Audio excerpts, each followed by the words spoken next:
Hi everyone, I'm Nick, the head of tax at TurboTax Calculator.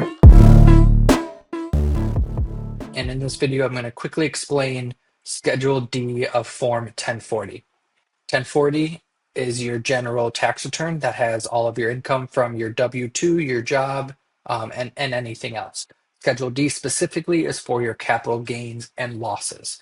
So you're going to total up your uh, short-term and your long-term gains or losses. So you have Form 8949, which has all of your assets, individual gain or loss on each sale transaction. You're going to calculate those totals, your total gain or loss for both short-term and long-term gains.